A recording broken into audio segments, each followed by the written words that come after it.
Hola con todos, somos un equipo de científicos conformado por varios especialistas del mundo, reunidos con un mismo propósito: impulsar el comercio internacional de embriones caprinos mediante métodos de criopreservación que no dependan del nitrógeno líquido. Y para esto debemos de entender que el sector caprino representa una oportunidad estratégica a nivel global. Las cabras prosperan en ambientes donde los bovinos no sobreviven, requieren menos inversión, poseen ciclos reproductivos rápidos y pueden difundir genética de calidad a un costo mucho menor. Gracias a estas ventajas, el mercado mundial de embriones caprinos está creciendo a un ritmo más acelerado que el del sector bovino. Este crecimiento ha impulsado el comercio internacional, pero también ha expuesto una limitación crucial: la dependencia del nitrógeno líquido. La mayoría de los métodos actuales de criopreservación requieren nitrógeno líquido y su transporte enfrenta fuertes restricciones por parte de aerolíneas debido a los riesgos de evaporación, acumulación de gas, aumento de la presión y posibles fugas o explosiones. Estas medidas, aunque son necesarias, dificultan el envío seguro y aprobado de embriones caprinos. ¿Y por qué esto es un problema? Porque frena el intercambio global de genética, limita la diversificación productiva y encarece los procesos logísticos en un mercado que está expandiéndose rápidamente. En consecuencia, se reduce la competitividad, la capacidad de productores y países para acceder a material genético de alto valor. ¿Y por qué esto es un problema?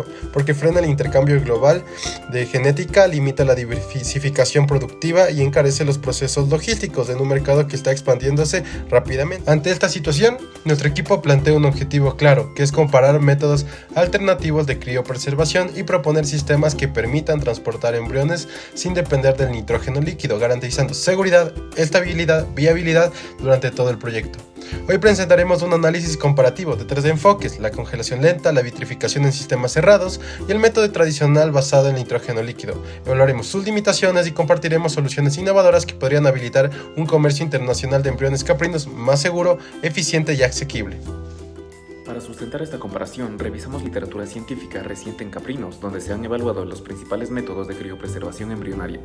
Estos estudios analizan variables como supervivencia post-descongelación, integridad morfológica, formación de cristales de hielo, permeabilidad de crioprotectores y sensibilidad según el estadio embrionario, porque mórulas, blastocistos tempranos y blastocistos expandidos no responden igual al proceso. De manera consistente, la evidencia muestra que los embriones caprinos son especialmente vulnerables a cambios osmóticos y a fluctuaciones térmicas, lo que ha llevado a comparar técnicas basadas en enfriamiento gradual, como la congelación lenta, con métodos ultra rápidos como la vitrificación. Esta comparación no es nueva. Distintos equipos de investigación han reportado patrones similares en cuanto a daño estructural asociado al hielo, tolerancia a crioprotectores y capacidad de reexpansión embrionaria después del calentamiento. Además, varias revisiones destacan que la elección del método no depende solo de la viabilidad embrionaria inmediata, sino también de factores logísticos y sanitarios como estabilidad durante el almacenamiento, riesgo de contaminación cruzada, requerimientos tecnológicos, costos operativos y dependencia del nitrógeno líquido. Esto es clave porque, aunque ambos métodos funcionan en condiciones controladas de laboratorio, su desempeño puede cambiar cuando entran en cadenas de transporte reales, donde existen escalas, cambios de presión, variación térmica y regulaciones internacionales. Con esta base científica, nuestro análisis busca determinar cuál de estos enfoques podría adaptarse mejor al transporte internacional de embriones caprinos sin nitrógeno líquido, considerando tanto el desempeño biológico como su aplicación logística y regulatoria. El primer método es la congelación lenta o slow freezing. Es una técnica ampliamente utilizada en criopreservación por su bajo costo y facilidad operativa. Sin embargo, durante el transporte internacional surge un problema crítico. El hielo seco, aunque es la fuente de frío más común, oscila entre menos 78 y menos 60 grados centígrados, generando fluctuaciones que pueden comprometer la viabilidad de muestras muy sensibles, como es el caso de embriones congelados lentamente. Para resolver esta limitación, no se modifica la técnica de congelación, sino el control térmico durante el traslado. Por ello, se propone un microcontenedor térmico inteligente basado en materiales de cambio de fase (PCM), el cual nos da las siguientes ventajas: absorbe picos térmicos durante el transporte, mantiene temperatura interna estable durante 48 a 72 horas y protege a los embriones de fluctuaciones de temperatura que comprometen su supervivencia. Estos materiales permiten mantener una temperatura interna estable incluso cuando el hielo seco varía o se manipula el contenedor durante vuelos con escalas. Gracias a esto se presenta el siguiente diagrama de flujo, el cual antes de fabricar el prototipo se realiza simulaciones térmicas que evalúan su comportamiento frente a fluctuaciones externas, exposiciones prolongadas y variación de presión. Luego el prototipo se valida con ensayos de choque térmico, ciclos de estabilidad y pruebas logísticas usando cargas inertes que imiten la sensibilidad de las muestras reales. Los resultados esperados incluyen alta estabilidad térmica, reducción de picos críticos, autonomía de 48 a 72 horas y fluctuaciones seguros sin necesidad de nitrógeno líquido, lo que facilita exportaciones.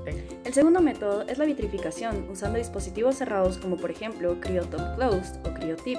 A diferencia del slow freezing, la vitrificación evita completamente la formación de cristales de hielo, gracias al enfriamiento ultra rápido. El paper del que nos basamos mostró que la vitrificación es superior a la congelación convencional en viabilidad y morfología embrionaria.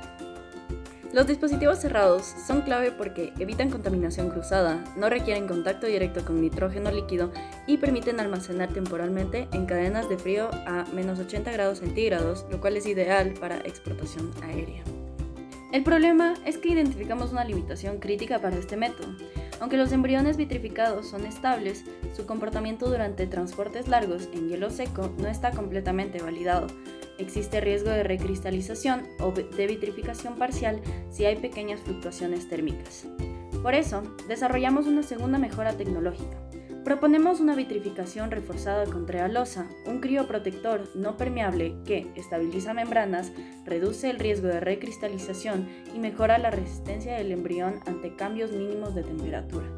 Esta adaptación mejora significativamente la seguridad del método en rutas internacionales de larga duración. A continuación les voy a hablar acerca de la comparación de métodos. Comenzamos con la evidencia científica directa. Ahí se puede ver una tabla del estudio de Araujo-Lemos donde nos muestran datos contundentes. Observen el resultado de las 24 horas. La vitrificación con DMSO y etilenglicol logra casi el doble de reexpansión embrionaria que la congelación convencional.